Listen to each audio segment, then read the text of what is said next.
안녕하십니까 증시학대 TV 시청자 여러분, 투자자 여러분 반갑습니다. 제가 정말 오랜만에 아주 좋아하는, 혹시나 가장 좋아할지도 모르는 각도기가 살아가는 투자자 코너 1년 만에 나오신 우리 동강 강민우님을 모셨습니다. 소개하도록 하겠습니다. 어서 오십시오. 네, 안녕하세요. 네, 안녕하세요. 네, 안녕하세요. 너무 오랜만이죠? 너무 오랜만입니다. 제가 너무 사랑하는 개인적으로 저보다 너무 어리지만 존경하는. 아닙니다. 저야말로 너무 훌륭하신.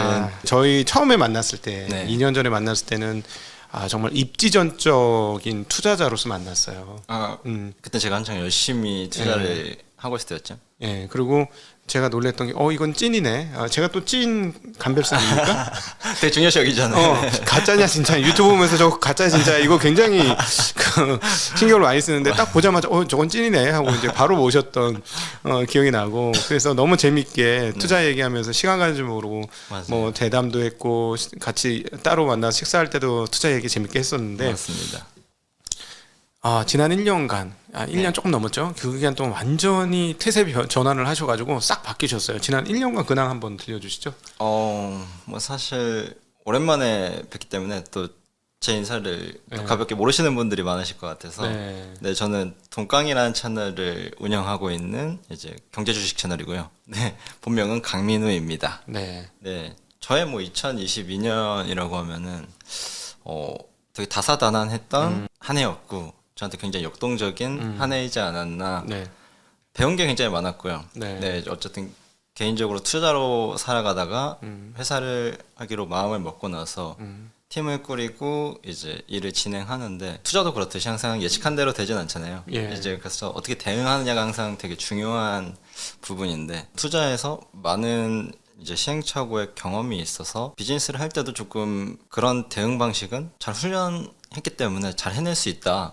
포기하지 않는다면은 승산이 있겠다라는 이제 한 해가 지나갔는데, 저 개인적인 이제 투자자로서의 삶을 돌아보니까 투자보다 훨씬 더 이제 많은 일들이 벌어지는구나. 이건 사람들이 하는 일이기 때문에 예, 팀을 이제 운영한다는 건 되게 다른 이제 얘기구나라는 경험을 많이 했고요. 많은 실패와 경험, 그러면서 이제 남게 된 작은 또 팀원들이 네. 이제 또 현재를 더 나아가기 위한 발판으로서 23년이 시작됐죠. 배경 설명을 조금 드리면, 우리 동강님은 저하고 이제 같은 고향이 비슷한 지역이에요. 서울 고향이 비슷한 지역. 저는 이제 새 인생을 결혼하고 새 인생을 살았을 때 살았던 곳과 어렸을 때 살았던 곳이 이제 비슷한 동네, 한 동네에 살던 맞습니다. 사람인데, 그때는 몰랐고 투자를 하고 알게 됐는데요. 알바, 그러니까 식당 알바를 통해서 열심히 모았던 돈 500이죠. 네, 500만 원. 500으로 투자를 시작했다. 사실 싹 다 망했어요. 싹 다 망해서 거의 푼돈이 남은 걸 가지고 맞습니다. 다시 시작을 해서 진짜 푼돈. 정말 어떤 사람에게는 한 끼 식사분 정도밖에 남지 않은 그 돈을 가지고 새로 시작을 해가지고 부활에 성공했고, 자기에 대한 정말 끊임없는 피드백을 통해서 그걸 성공을 시켜서 우리 20대로서는 입지전적인 흐름이죠. 그게 이제 투자 수익률로 보면 정말 입지전적이에요. 투자 수익률로 보면은 타의 추정을 불허하는 수준인데, 소위 말하는 이제 수십억 대의 자산을 이루게 되었고, 20대 내내 그래서 충분하게 그 자산을 키워서 20대로서는 남부럽지 않은 자산을 키웠고, 그러다가 20대가 끝나고 이제 30대에 30대예요? 네, 이제 30대, 제 90년생이거든요. 네. 30대 이제 접어들고 나서 계속 투자만 해서는, 투자에 거의 이제 투자 외에는 거의 아무것도 안 보고 살았던 거잖아요. 20대는 맞습니다. 거의 골방에서 PC방에서 PC 게임 하듯이 투자를 한 거잖아요. 거의 그런 식으로 해서 자산을 키우고, 그러고 나서 30대를 맞이하고 나서 30대가 이렇게 기록되어서는 안 되겠다. 그래서 다른 삶을 살아야 되겠다 해서 투자를 박차고 스타트업을 시작했습니다. 그래서 지금 스타트업 기업 이름도 한번 설명해 주시죠. 현재 사명을 변경하는 과정에 있고요. 저희가 원래 다음 세대를 위한 이제 금융경제 교육 서비스를 준비하다가 현실적인 이제 어려움에 부딪히게 돼서 다른 비전이 필요하다. 우리 팀이 융합될 수 있는 하나의 비전이 필요하다라고 해서, 현재 사명은 이제 피어링크라는 이름으로, 이제 우리가 주식 시장에서도 피어그룹이라는 말이 있잖아요. 네네네. 그래서 이제 비슷한 그룹 집으로 묶어서 투자를 하는 말이 있는데 저희도 MZ 세대들이 더 금융시장에서 좋은 문화로 발돋움할 수 있게 돕는 회사가 되자라는 이제 사명하에 네. 그런 의미 있는 일을 하고 싶어하는 사람들, 비슷한 사람들이 같이 의미 있는 관계가 맺어졌으면 좋겠다. 그게 우리 회사다라는 이름으로 네. 현재는 피어링크라는 이름으로 이제 사명이 변경될 예정입니다. 아, 네. 스타트업을 시작을 하셨고 네. 그리고 뭐 대단하게 현대차의 눈에 들어서 현대차 그룹의 눈에 들어서 현대차로부터 스타트업 투자도 받으셨고 제가 그걸 보면서 사실 현대차에 대해서 생각을 조금 달리 했어요. 아, 얘네가 좀 깨어 있구나. 좀 다른 자동차 회사하고 좀 다르구나. 얘네 되겠네. 장기적으로 되겠네.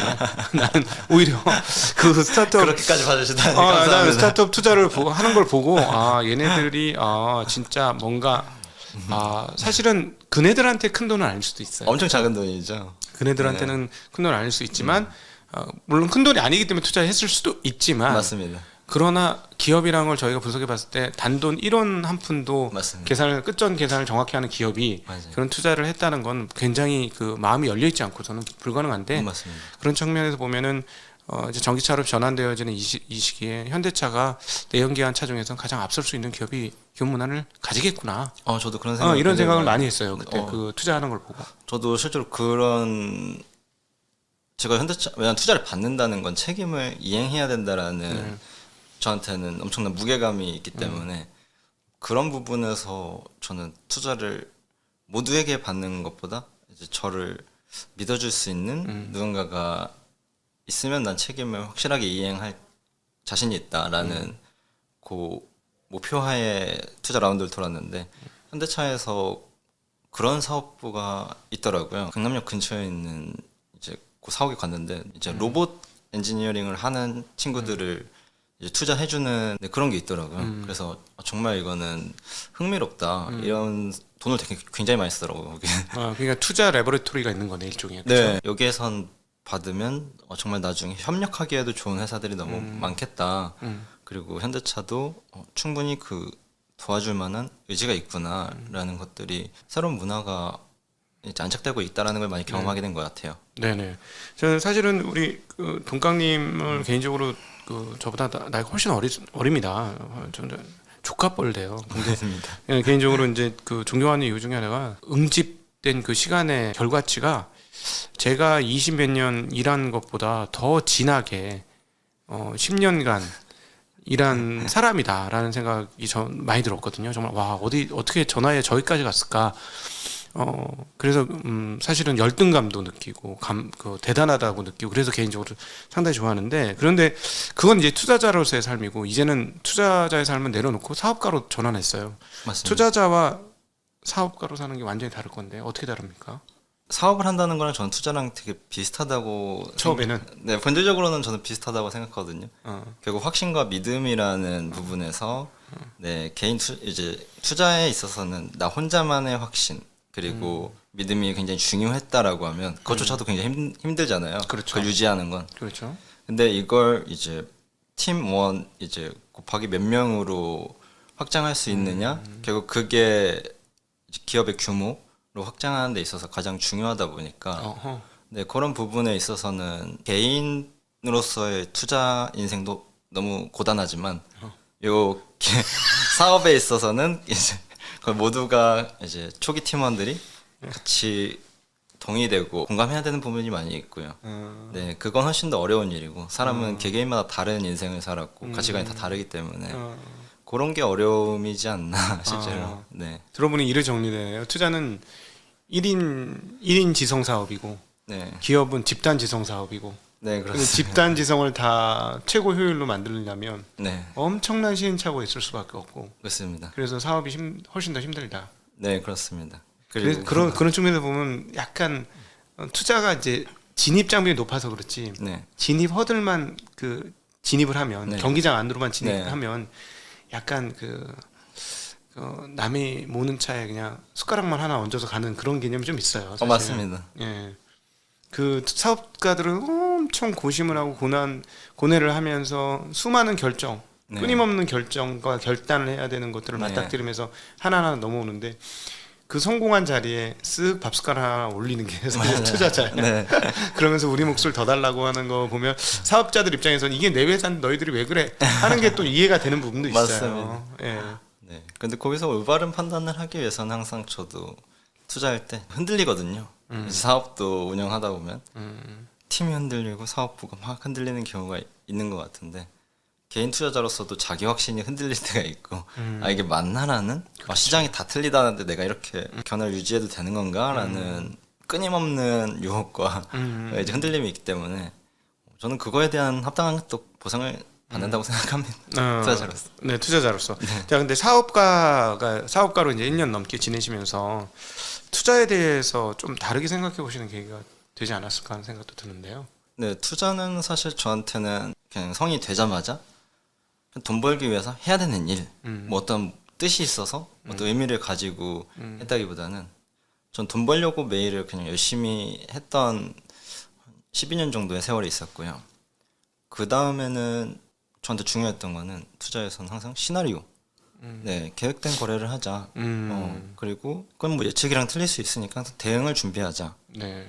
그 대응이 잘 지켜지도록 내 원칙을 세우자. 네, 저는 그 정도의 투자에서의 이제 가치관만 사실 있었는데 네. 이제 사업을 운영하면서는 투자라는 건 굉장히 믿음을 사는 행위구나라는 생각을 많이 바뀌게 된 것 같아요. 투자에 대한 조금 사고가 훨씬 더 넓게 확장되는 것 같고 왜냐면 투자자들을 만나게 되면 다 다른 시각 그리고 이제 가치로 회사를 평가하고 검증하는데 그 부분에서 누군가가 되게 불확실한 부분이 굉장히 많잖아요. 스타트업이라는 건 그렇죠. 눈에 보이지 않는 부분이고요. 그래서 그런 부분을 믿음이라고 생각하는데 믿어주는 투자자들한테는 내가 기꺼이 책임을 이행하고 그걸 보상해야 되겠다라는 큰 책임을 이제 생각하지만 투자하는 사람 입장에서도 굉장히 믿어야 된다고 생각하거든요. 네, 그렇기 때문에 좀 투자라는 단어가 과거에는 그냥 시나리오, 네, 대응, 원칙 이 정도라고 생각했는데 예. 사업가로서는 투자는 이꼬르 믿음이라는 네. 형태로 조금 더 넓게 확장되지 않았나라는 생각을 합니다. 예. 지금 들어보니까 투자가 훨씬 쉽네. 투자가 훨씬 투자자로 다시 돌아오고 싶은 마음은 없어요? 저는 투자자로 제 개인의 인생에서 충분히 필요할 만큼의 목표한 금액을 20대 때 저는 채웠기 때문에 제 무력이 엄청 많은 스타일은 원래 아니어가지고 금전적으로 엄청난 부를 이룬 건 아니지만 저 개인 그리고 가족을 부양하기 위한 정도의 금액은 소박하게 충족했다. 그래서 가족을 위한 이제 금액을 제외하고 내 개인의 인생 필요한 돈 모두를 새로운 도전에 이제 해보자. 그렇지 않고선 제 인생이 되게 따분했거든요. 네, 그렇죠. 투자는 루틴이니까. 네, 루틴. 아까 말씀드린 시나리오 네. 일종의 루틴이니까. 네. 그걸 굉장히 오래 반복하고 사람과의 교류도 많이 없었는데 그런 부분에서 저는 새로운 일을 한 거에 대해서는 전혀 후회가 없고 다시 돌아갈 생각도 없는 것 같아요. 회사로서는 당연히 투자를 하는 시점이 있겠지만 네네. 근데 뭐가 더 재밌었어요? 사업이 훨씬 재밌고요. 역동적이고 어렵고 재밌고. 훨씬 어렵기 때문에 저는 제일 난이도 높은 게임이나 마찬가지네. 네, 네. 그냥 테트리스 하다 갑자기 롤플레잉하는 그런 맞아요. 느낌. RPG 게임 하는 거. 네. 어떤 게 재밌었어요? 일단 저는 사람들과의 대화하는 법을 잘 몰랐던 경우가 많은데요. 그런 부분에서 사람들이 정말 다 다르다라는 걸 많이 배우고 견해가 다르다는 거 옛날엔 그냥 공감해야 된다고 생각했는데 사업을 하는 사람 입장에서는 동감해야 되더라고요. 이 사람들이랑. 저희 같이 이제 시장에 계속 있었다는 사람 입장에서 보면은 어떤 생각도 드냐면 얄팍한 생각인데 우리 22년 사업하는 바람에 시장을 떠나 있지 않았느냐. 20년 후반부터 네. 시장에 있었으면 왕창 당했을 텐데 아무리 날고기는 동깡이라도 조금은 당했겠지 설마. 그런 것 같아요. 네. 저는 실제로 돈 되는 투자는 다 하기 때문에 제 특성상 트레이딩도 하고 그리고 상품 거래도 하고요. 그리고 이제 포트폴리오의 비율도 조정하면서 자산을 구성하기도 하고요. 왜냐면 저는 돈 벌기 위해서 투자를 시작했기 때문에 특정 영역에 갇히지 않거든요. 그냥 돈 되는 건 다 해야 된다라는 기본적인 투자의 시작의 베이스가 있어서 그 부분에 있어서 저는 마켓이 변동성이 커지면은 항상 수익이 더 크게 나는 구조였는데 보통 제가 손실 보는 시장은 지루한 시장이거든요.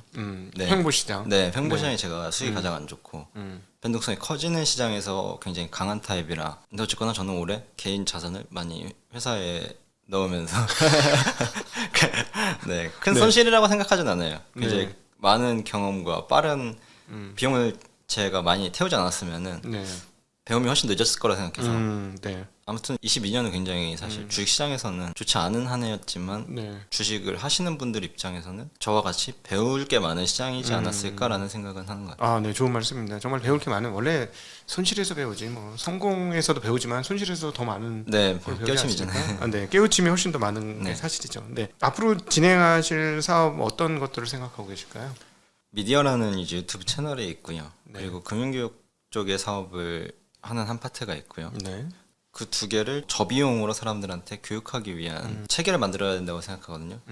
그걸 통해서 저비용으로 계속 저는 유튜브 콘텐츠지만 돈을 받을 수 있는 교육 콘텐츠를 동시에 같이 만들 수 있는 형태로 사업을 계속 효과적으로 확장하기 위해서 네, 이제 체계를 잡는 중이고요. 네, 사업이 성장했을 때 모습은 MZ세대가 가장 많이 사용하는 금융 서비스 회사가 되는 게 궁극적인 제 꿈이자 네, 네, 바람이고요. 그걸 통해서 기대하는 바는 한국 시장의 대한민국 시장의 금융 문화가 훨씬 더 쉽게 설명되었으면 좋겠고, 네, 그리고 재미있게 이야기될 수 있는 부분이 있으면 좋겠고, 네, 그리고 함께하는 문화가 있었으면 좋겠고요. 다양한 부분에서 세련됨이 저는 같이 갖춰지면 너무 좋겠다라는. 네, 제 여대우에서도 옛날에 일을 했던 적이 있는데 되게 딱딱하고 보수적이고 네, 권위적인 그렇죠. 이제 경험을 많이 했거든요. 네, 그런 부분이 개선된다 그러면 전체 금융이라는 시장에서 저희 세대한테 기여할 수 있는 부분이 많이 있지 않을까. 네. 그러니까 MZ 세대에게 저비용으로 금융 시장에 접근할 수 있고, 금융 시장을 이해할 수 있고, 금융에 대해 이해하고 네, 배워가면서 금융 투자로 자신의 노후를 설계할 수 있는 그런 회사를 네, 만들겠다는 꿈이신 거죠. 네. 네. 네. 저희 증시학도 TV는 네. 정말 진심으로 피어 링크를 응원하고요. 그 아마 저희 시청자분들도 오래된 시청자분들은 우리 동감을 다 아실 거기 때문에 굉장히 크게 지금 응원하실 거라고 믿습니다.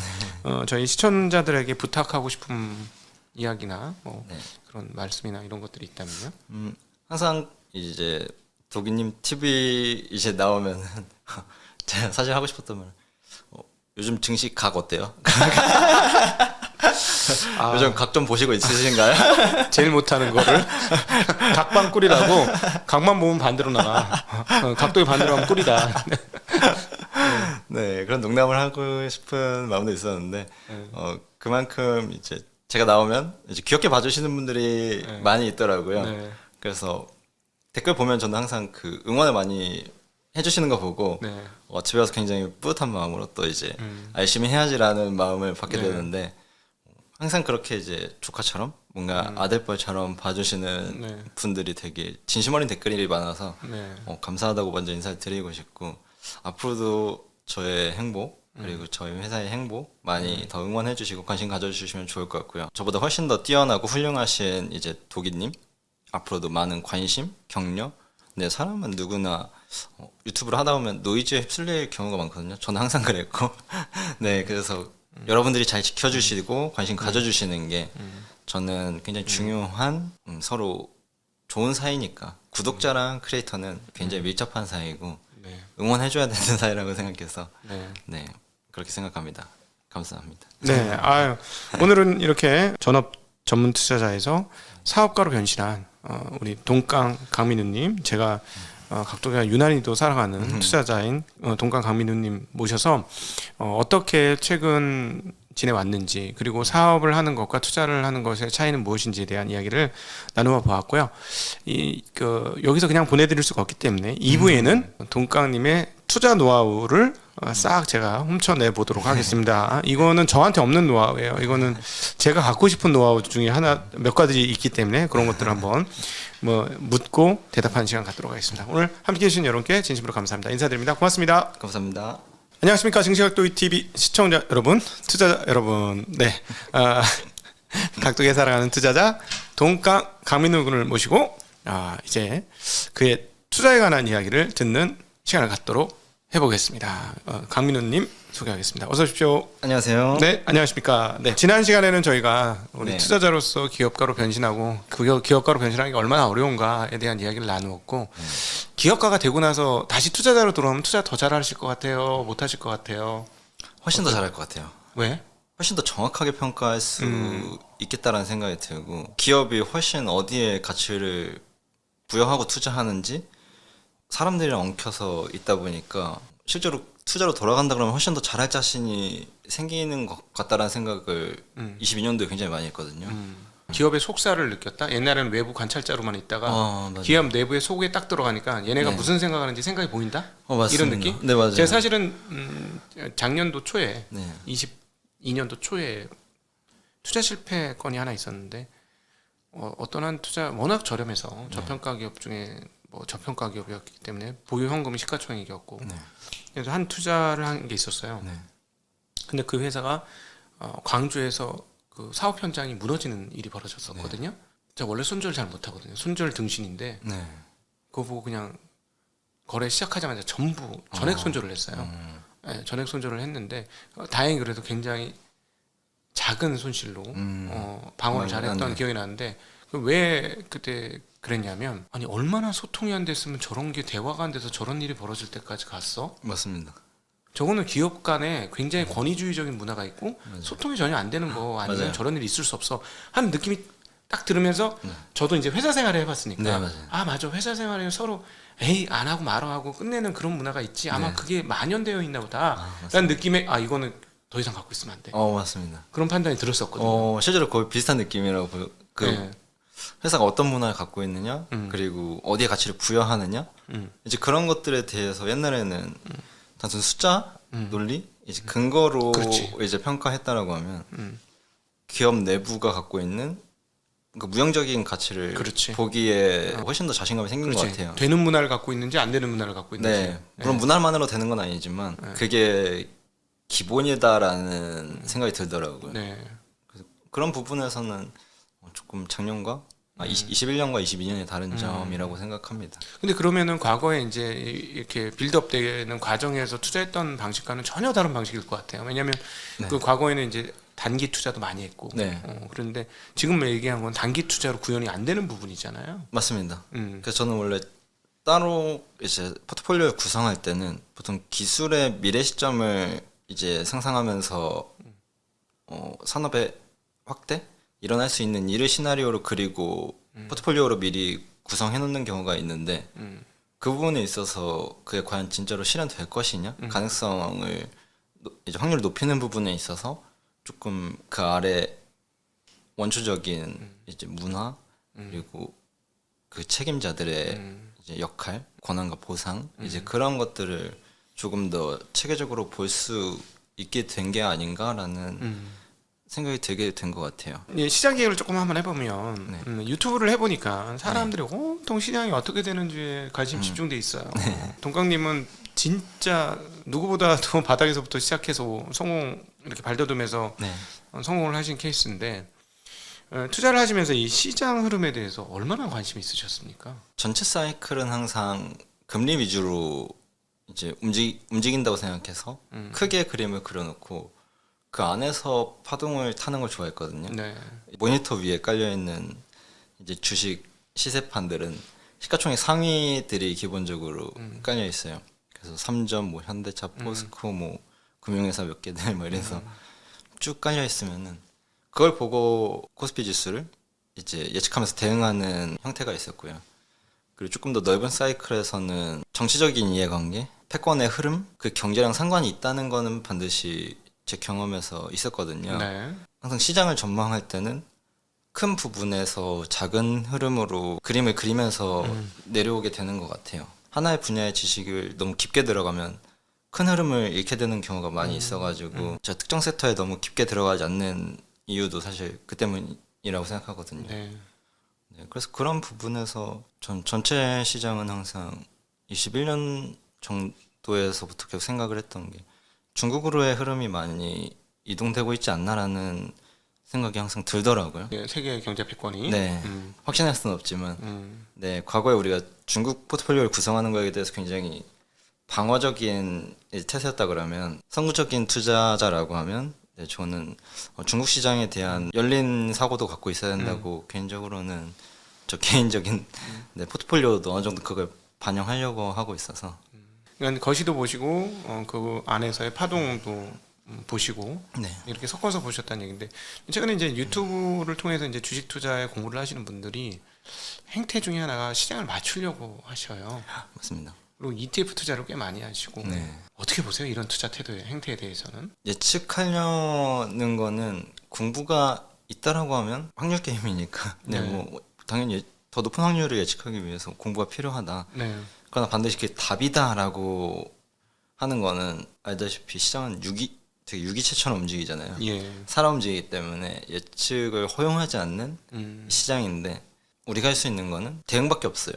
저는 꽤 예측을 잘 했다라고 솔직히 생각했던 사람인데 근데 거기서 할 수 있는 거는 원칙밖에 없더라고요. 그 대응이 의미 있게 계속 지속성을 가지려면 개인적인 투자 원칙이 이제 성립이 이제 있어야만 올곧게 서 있어야만 다시 선순환 구조 사이클을 이제 당연히 계좌도 똑같거든요. 네. 근데 저는 이제 차트랑 똑같이 올라간다고 보는데 예측 대응 여기서 원칙이 없으면 예측 이렇게 네 근데 원칙이 있으면 저는 다시 올라갈 수 있다고 봐요. 네 다시 예측을 이제 허용하고 그 부분에서 다시 원칙이라는 거는 리스크 관리 그리고 내가 욕심을 줄이는 거, 욕심 줄이는 거? 네 계획했던 것만 하는 거, 뭐 엄청나게 뭐 다양하게 원칙이 세워질 수 있다고 생각하거든요. 투자 원칙은 개개인마다 다르게 세워지지만 그걸 지키는 게 가장 어렵기 때문에 투자는 저한테는 어려운 게임이었고 대다수의 분들한테도 직업적으로는 굉장히 어려운 난이도가 있는 게임이다라고 생각을 해서 네. 아 그러니까 결국 시장의 흐름은 흐름이고 그걸 어떻게 대응하는지가 중요하다라는 네. 말씀하신 거고 그 시장에 어떻게 대응하느냐는 거는 나만의 기준을 가진 몇 가지 원칙들, 네. 뭐 욕심을 부리지 않아야 네, 된다라든가, 뭐 그렇게 된다면 어떤 때는 신용을 절대 쓰지 말아야 한다든가, 맞습니다. 네, 그런 거.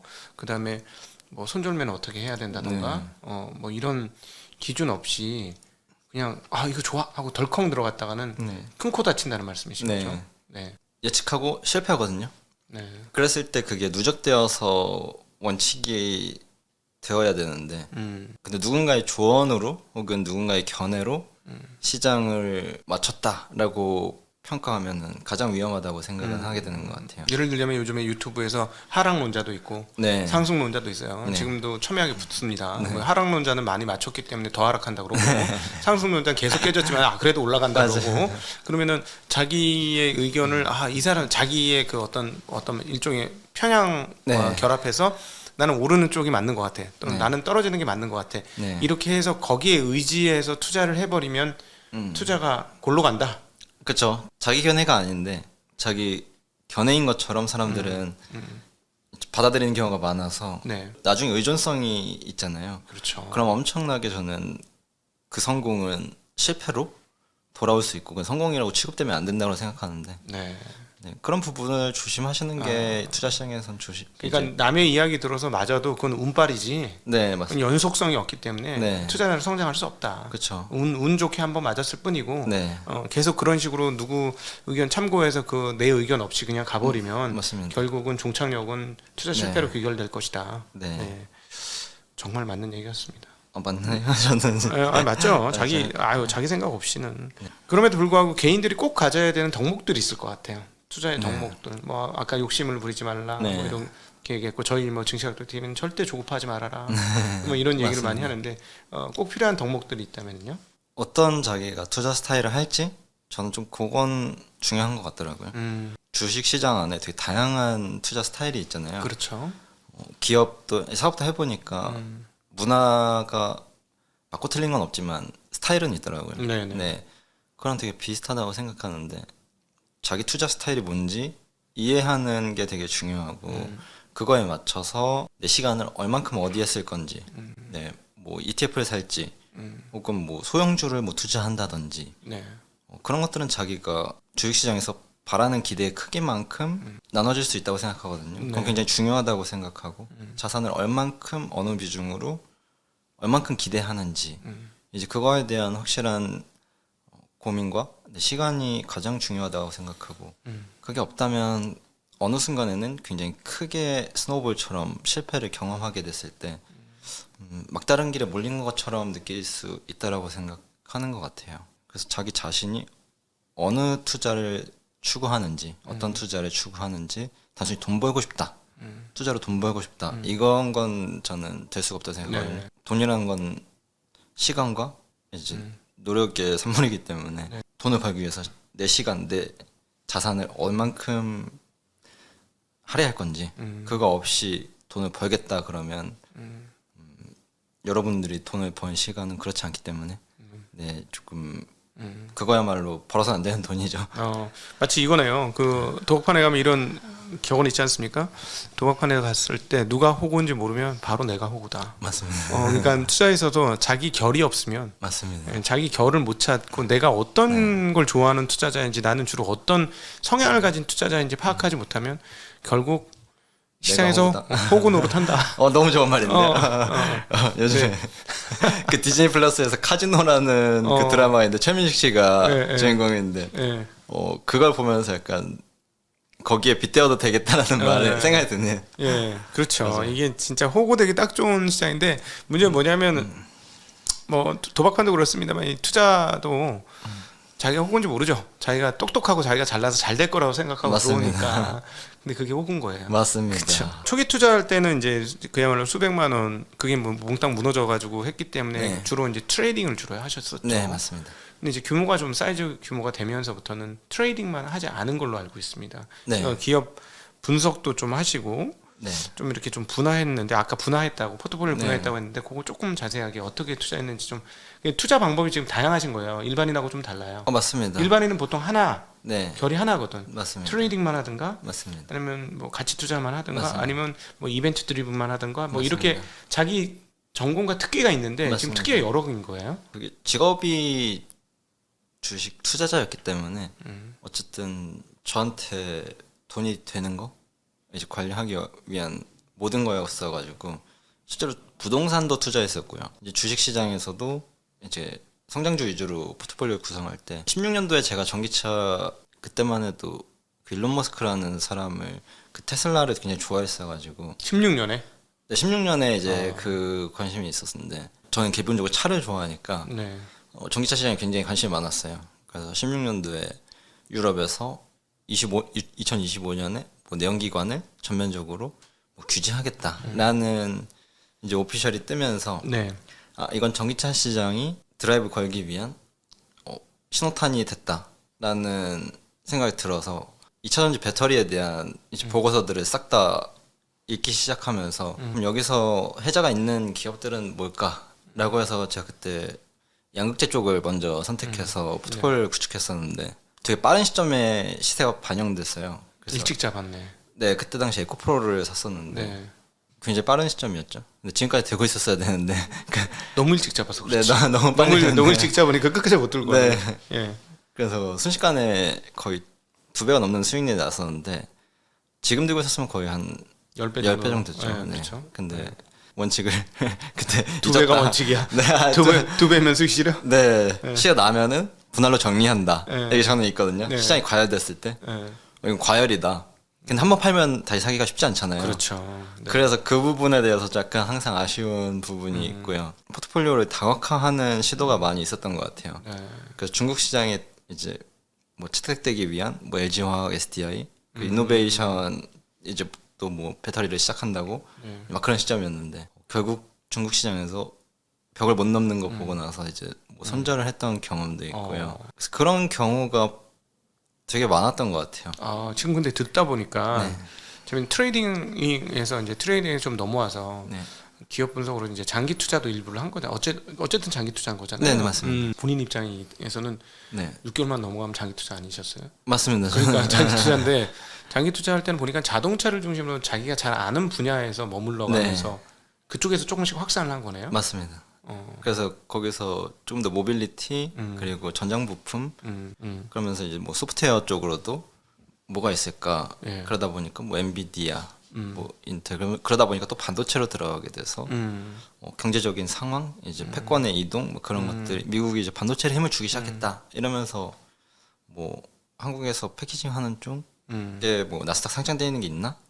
뭐 이런 막 계속 리서치를 하면서 포트폴리오를 구성했던 적도 있고 예. 그런 쪽으로 자연스럽게 그냥 확산되는 것 같아요. 하나로 시작했다가. 그러니까 이게 지금 여러분 제가 왜 이 말을 내 이런 얘기 할 줄 알고 제가 질문을 유도를 한 건데 투자 잘하고 투자 성공률이 큰 친구들의 상당 그런 분들의 상당 부분이 깊이 팝니다. 하나를 깊이 파서 이렇게 고구마 줄기 땡기듯이 땡겨가지고 이동하는 거죠. 자기가 아는 영역에서 확장을 하는 거죠. 사업하는 거하고 비슷한데 맞습니다. 그렇게 하신 분들이 제가 보니까 결과치가 가장 좋아요. 이거저거 손 막 댄 분 중에 좋은 사람도 있지만 네. 그런 대체적으로 높은 수익률을 기록하신 분들이 그런 경우가 꽤 많더라고요. 네, 맞습니다. 네. 저는 이제 수익의 연속성을 가지기 위해서 항상 그렇게 하는 건데 모르는 분야를 깊이 들어가면은 왜냐면 항상 아는 분야여도 실패할 경우가 많잖아요. 네. 그러다 보니까 모르는데 손 대기가 항상 두렵더라고요. 그래서 트레이딩 할 때도 저는 대체로 제가 아는 쪽에서만 트레이딩 하는 경우가 많은데 네. 실제로 저는 중요하다라고 생각해요. 단기적인 수익보다 장기적인 수익 그리고 리스크 관리 측면에서 훨씬 더 그 중요시 여기기 때문에 기업을 이제 속속들이 알아갔을 때 확신이 있을 때 투자를 한다는 거죠. 네. 네, 방식은 네. 따져보면. 네. 근데 한 종목 몰빵입니까? 아닙니까?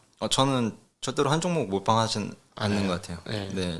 그런 스타일은 애초에 아니고 그렇게 될 수도 없고 음, 사고방식 자체가 하나로 시작해서 하나의 기업으로 타고 내려가면은 전체 밸류 체인에서의 핵심 구간들이 그렇죠. 있잖아요. 있죠. 저는 주로 그 부분에서 비중을 조금 확대하는 이제 스타일이고 그와 상관관계에 있는 미래 성장성은 다른 기업에서 이음새가 있어야 이제 포트폴리오를 구축하는 경우가 있거든요. 네. 근데 어쨌든 기업을 타고 들어갈 때 어떤 기업을 보고 올라오는 게 아니라 산업의 트렌드를 보고 네. 트렌드에서 우상향할 수 있는 트렌드를 잡은 다음에 네. 거기서 어떤 기업이 우상향하는데 핵심적인 코어의 기업이 될 것인지를 찾고 코어의 기업이 어떻게 확산할지를 판단해서 네. 그쪽으로 그렇게 넘어가는 네, 스타일이신 거네요. 네.